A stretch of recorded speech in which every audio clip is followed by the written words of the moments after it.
Guys, on this episode, we're going to be freedive spearfishing my local waters off the east coast of Florida. What is up, everybody? It's your boy, Captain Jack. Welcome back to the adventure. This is an absolute beautiful day.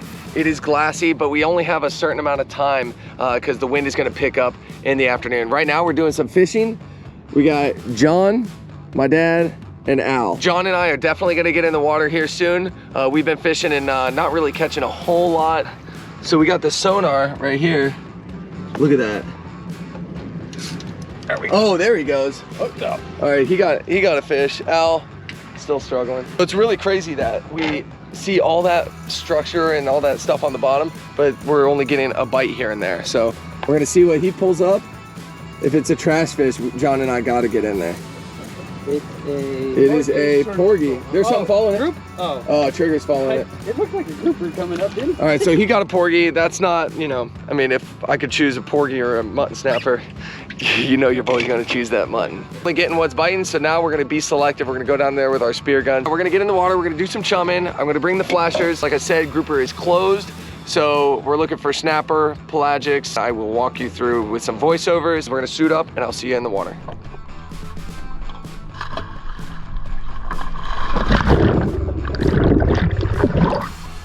It's cold. Woo! Oh yeah, that's no joke. It's cold. All right, so this is one of my first drops. You can see the chum in the water. We're kind of letting it go down, and we're really not diving until that chum gets a little deeper. And also the bait fish kind of started to show up, so I figured, you know what, it's probably a really good time to drop. So I'm going ahead and making these grunting noises, and I'm hoping to bring in maybe some African pompano or some kind of yellow jacks or some kind of pelagics coming into the grunting sound.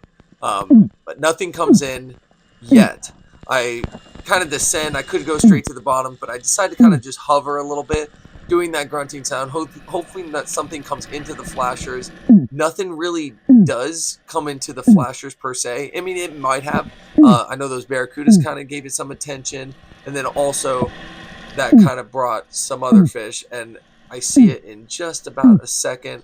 But I'm really seeing all this big structure that's underwater that nothing is biting our fishing rods. But there's a mutton off in the distance, and I cannot believe it. I start descending, not moving, take the shot, and I'm in no super rush to get him to the surface. I'm just slowly pulling him in, which is kind of ill-advised, especially since I look up right about here and see a bull shark off in the distance. So now, once I saw that there was a shark around, I pulled it into me right away, and then I started heading to the surface. Amped up that I got a fish. I was just aiming mid-fish, gill plate. I just wanted to secure that we got there. So now I go ahead and bleed it. I already brained it. I didn't get that on video, but bleeding it right inside of those gills. This is what we were looking for. It's a good hole cooker size. Came swam right up to me. I was grunting like a crazy man. I was like, "Arr!" And then I just turned around and he's swimming down current right to me. You guys, so no joke, I loaded my gun, just got done loading it. That chum on its way down is pieces of the guts that I just gutted that previous mutton with. And now I do the same thing, just make a drop. John hasn't seen anything up to this point. So I make a drop and I start bringing my attention over towards the structure. So I saw there was nice sand bottom, start heading towards the structure, just start free falling, making that grunting sound. And sure enough, here comes a mutton in off the distance, and this is exactly what you want to have happen every time. I absolutely rolled him, I stone shot, killed him, so shot right in the brain. And whenever I'm aiming in kind of in the gill plate area, that's a very safe bet to shoot, and then you might end up landing a stone shot kind of like this one. The more patient you are, usually the better shot you will get on one of these fish. 2 for 2. 2 drops, 2 mutts. Another matone. Oh yeah. Dude, I clean rolled him. He just came right in, just shot him, and he just nose dove. Nice. Sank to the bottom. So that ain't bad. 1 drift, 2 dives, and 2 fish. Half the time it's just dumb luck, but look at that, 2 beautiful muttons. That automatically is dinner. I'm happy with that. But we're gonna make another drift on the same spot. Hopefully we come up on something, maybe something a little bigger, cobia, some pelagics. But I'll take some more muttons. I'll keep going after it because they are delicious. So here we go again, 3rd drop now. And I'm honestly just gonna go ahead and do the same exact thing I did before. On this dive, I actually didn't see any chum. It's a kind of a longer dive.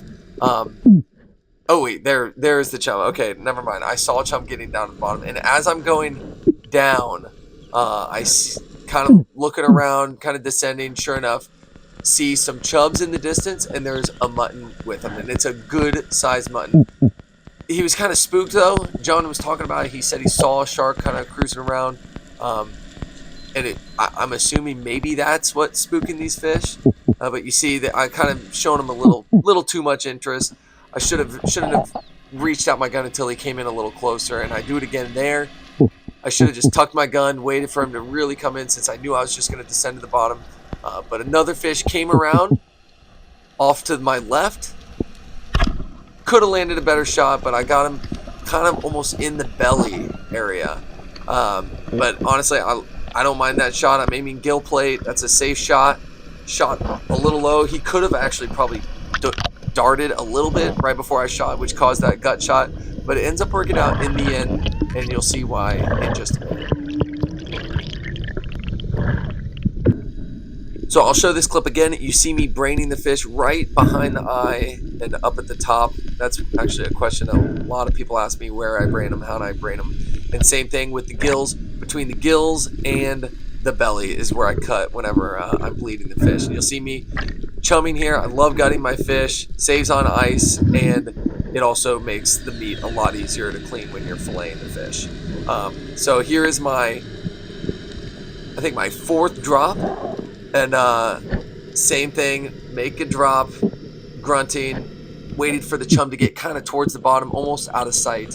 And already on the structure, I know the muttons are around. They're going to probably come in again. And there's like a school of them that's kind of passing by. I saw them on the way down, and sure enough, here comes more, just making a pass from right to left. And here's a straggler off in the distance. I know he's going to try to catch up to his school, so I just don't track my gun, wait for the fish. And I think what happened is when I shot, I jerked my spear gun to the left a little bit, and I just shot over his head. So that guy got a pass. This is my last drop. No, I just want to get a fish. I think I dove a couple times before this, didn't see much. But kind of short dives, just kind of descending. And since I've been seeing muttons, I figured, you know what, I'm just going to keep making short drops and just hope that one comes in when I'm descending.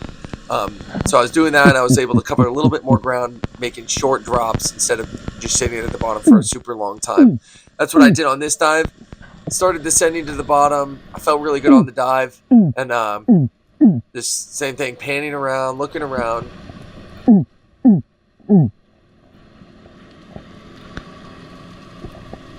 Checking if anything comes in. Sure enough, see some movement in the distance, some muttons coming in, and it's really, they're all like over legal. I was just trying to be selective, pick the biggest one, and I ended up deciding just going with the one that gives me the best shot. One last mutton for the day. Same thing, a mid-gill plate. He darted just a little bit, so I shot a little bit behind, because I think they may have been kind of on the prowl or on the move. So, but I headed to the surface, amped up. We're getting some mutton for dinner tonight, and yeah, I couldn't be more happier with this day. So you guys, that ain't bad. 4 muttons in about maybe an hour and a half ish. Yeah, look at that. Look at that box or bag. Loaded. Yeah. And I had some opportunities on some really big muttons, but it was amazing going down there and seeing that many, and just being very selective. That was really fun. But we're kind of deciding what to do. We don't know whether to keep diving. John's kind of crying about his foot hurting. He's crying. We might just see you guys back at home, and we're gonna do a little catch and cook with these mutton. I'm gonna keep it simple, something really good. Hopefully you guys can try it at home, and I'll see you guys back at the house. Welcome back to my house, guys. I'm gonna go ahead and get into it real quick. We got these fillets, well, a fillet, And I got the pan already hot. We got some avocado oil in there. And I just lightly season this stuff with some pepper, lemon, and garlic powder. Gonna keep it simple, like I said. Put it on in there. Make sure I rub that oil around. Same thing with part 2. It was a little too big for the pan. I didn't want to like crowd it and have it overflowing, so we'll go ahead and get that oil surrounding the fish. All right, so now we're gonna cook it on like kind of medium low. Gonna keep it, you know, nice and not cook it too fast, and also not cook it too slow. I want to make sure the edges are nice and crispy, and this is going to be about as simple as it gets. I'm going to cook some veggies, keep it nice and healthy, and I'm going to go ahead and season the other side of this while this cooks. Same thing, salt, pepper, garlic powder. And then at the end, when I pull it off, I'm going to drizzle everything in some lemon juice, some fresh lemon juice, and I'll see how it turns out whenever it's all done. You guys, we are done, and look at this freaking, look at that.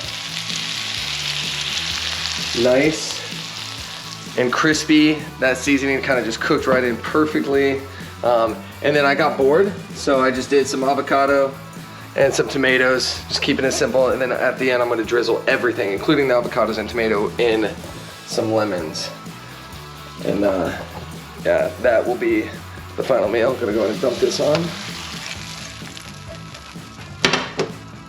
Just drizzle everything with some lemon. And I'm gonna season the avocado and tomato with some pepper also. Maybe salt and pepper. Yeah, I'm just drizzling everything with this lemon. Maybe have some lemon juice on the bottom of it. But yeah, oh my God. The best part about this is you'll actually be able to taste the flavor of the mutton, and I'm telling you, mutton is like my favorite. Crazy that there were so many out there, but that was very beautiful to see. I love it seeing healthy life over there. Unfortunately, John couldn't land a shot on one, or he didn't even see any to land a shot on, but hey, I'll take it. You know, that's whenever skill has to line up with luck. John is just as skilled as me, but I just, for some reason, luck was on my side, and now I am reaping the benefits. This is really hot, obviously. I just slid it onto the plate. It's still steaming, but I know it's gonna be good. Man, that flavor. Key is don't overcook it, but that flavor is phenomenal. It's gonna be really good mixing it with the avocado and tomato. And it has a little spice to it. That pepper really gave it a little extra spice, but absolutely loved it. Also, wanted to let you know, check out another video of mine of where I slay in the Bahamas, doing an island catch and cook up here in the corner. That's an epic one. Also, stay tuned for more episodes. Like, subscribe. I'll see you next week for another adventure. Later, guys.